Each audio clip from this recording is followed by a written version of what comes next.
Proyek 14 miliar lebih, gagal total. Direktur PCP berbicara, Kadis PU bungkam. Wali kota diam, rakyat menjerit. Batam, News, permainan dan skenario PPKPU Kota Batam tercapai, sponsor tepuk tangan rakyat menderita. Ini akan bermuara ke ranah hukum.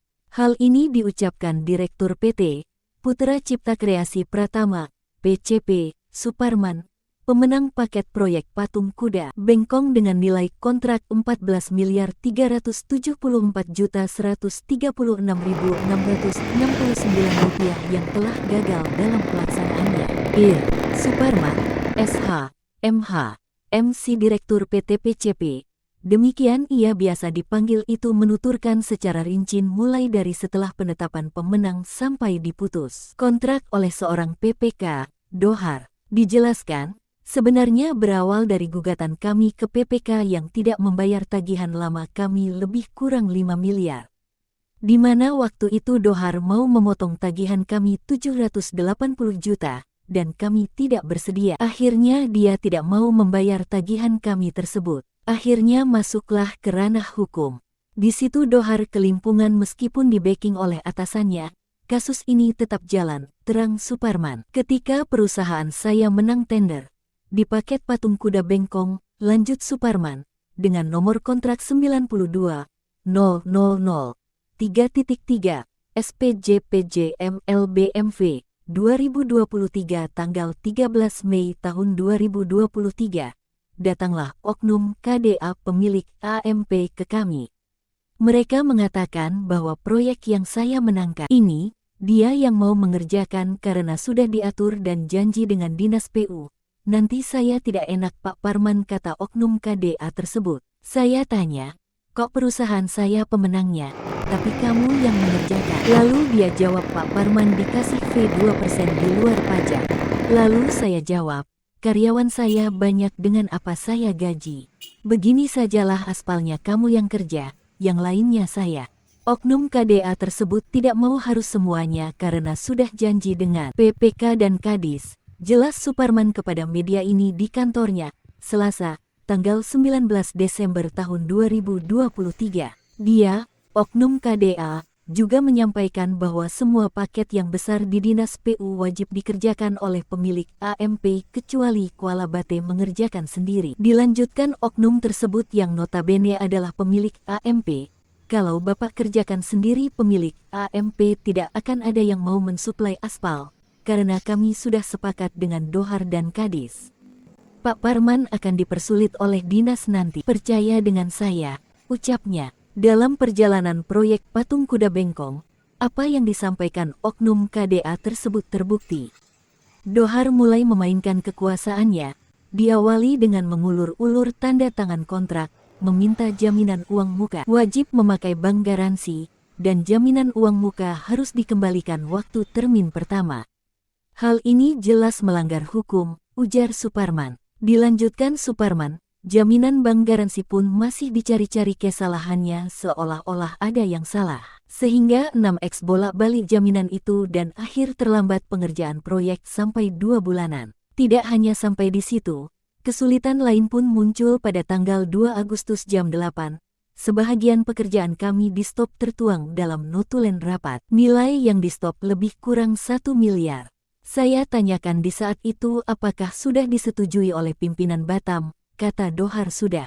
Lalu Dohar masih belum puas juga, diinstruksikan kepada anak buahnya dan konsultan persulit semua pekerjaan Pak Parman. Biar terlambat supaya supplier tidak terbayar dan akhirnya tidak dipercaya ke depannya, ungkap Suparman berdasarkan info yang didapatnya. Dari pengamatan kami sebagai kontraktor, lanjut Suparman, bentuk Dohar mempersulit pengerjaan salah satunya DCP dilakukan sebanyak mungkin.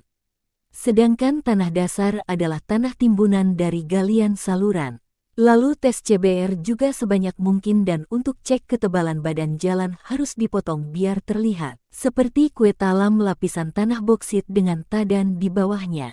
Kemudian masuk boksit juga di-stop oleh Dohar, sehingga banyak boksit kami dikembalikan. Bentuk lain dalam mempersulit pengerjaan yaitu pemeriksaan ketebalan beton dicolok setiap kotak besi. Padahal ketebalan sudah diatur dengan tinggi begisting. Juga tiang listrik dan pipa air bersih yang mengganggu pelebaran jalan. Tidak dipindahkan sampai masa kontrak berakhir. Dohar masih belum puas. Dipersulit memeriksa pekerjaan 1 jam sebelum dilakukan pengecoran sehingga sering gagal pengecoran. Terang Suparman. Sepertinya Dohar sudah kehilangan akal. Akhirnya kontrak kerja diputus secara sepihak tanpa melalui prosedur dengan memalsukan berita acara pemeriksaan pekerjaan. Ini dilakukan supaya Dohar bisa mencairkan jaminan pelaksanaan dan jaminan uang muka lalu perusahaan kami didaftarkan ke daftar hitam. Begitulah cara kerjanya. Urai Direktur PCP yang sudah berkecimpung di Batam lebih kurang 25 tahun dan baru kali ini digagalkan. Di era saudara Dohar PPK yang sudah menjabat selama 2 tahun ini. Dohar masih belum puas ketika kami mau mengajukan proses tagihan. Dohar langsung ingin memotong tagihan kami seperti yang pernah dilakukannya. Dan kebetulan jumlah yang diminta belum disebutkan. Akibatnya, tagihan kami tertunda, dan kemungkinan masalah ini kami bawa ke ranah hukum. Kerugian yang kami alami selaku kontraktor adalah besi weremes tidak terpakai yang sudah kami bayar menumpuk di depan kantor lebih kurang 1000 lembar, besi dowel lebih kurang 300 batang. Kontrak beton kami dengan PT Ciwi diputus sehingga nama baik kami menjadi rusak. Maka dari itu kami akan gugat ke pidana dan perdata. Ungkap Suparman. Kontraktor yang sudah syarat pengalaman mengerjakan proyek secara nasional itu bisa gagal di Batam. Diungkapkan Suparman bahwa masalah ini dirinya sudah menyurati wali kota dan wakil wali kota. Tapi mereka tidak respon sama sekali mungkin karena sibuk kali namanya juga pejabat. RDP di DPRD Kota Batam sudah 2 kali. Ya RDP kan rapat dengar pendapat. Ya sudah jelas hasilnya ya dengar pendapat saja. Itu hasilnya.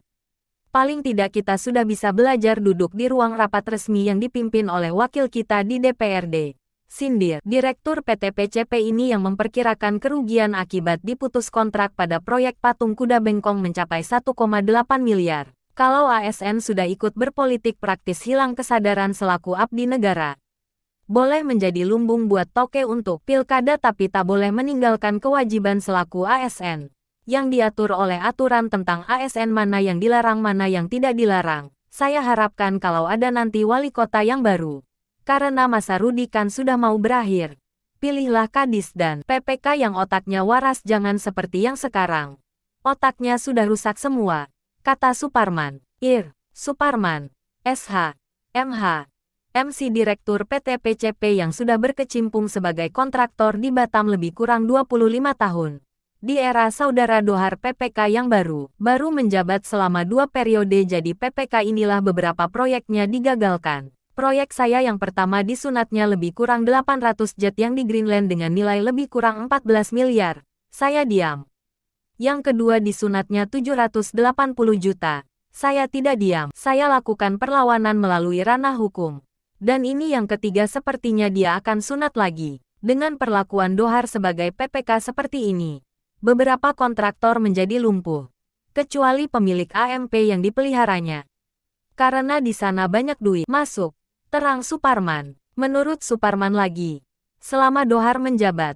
Kontraktor yang lumpuh kebanyakan yang tidak punya AMP. Dan kontraktor yang kuat kebanyakan adalah pemilik AMP. Yang bukan rahasia lagi bahwa di AMP ini banyak mengalir duit-duit. Komisi untuk PPK. Untuk kepala dinas. Dan lingkungan sekitarnya. Mungkin saya akan membuat laporan ke Komisi Aparatur Sipil Negara di Jakarta dengan bukti-bukti yang saya miliki. Juga akan melaporkan kasus ini ke Ombudsman Kepri terkait pelanggaran prosedur administrasi, di mana Ombudsman di dalam UU Nomor 37 Tahun 2008 ditentukan bahwa Ombudsman RI berfungsi untuk mengawasi penyelenggaraan pelayanan publik yang diselenggarakan oleh penyelenggara negara dan pemerintahan, baik di pusat maupun di daerah. Saya rasa sudah memenuhi syarat untuk melaporkan pelanggaran ini. Tutup Suparman.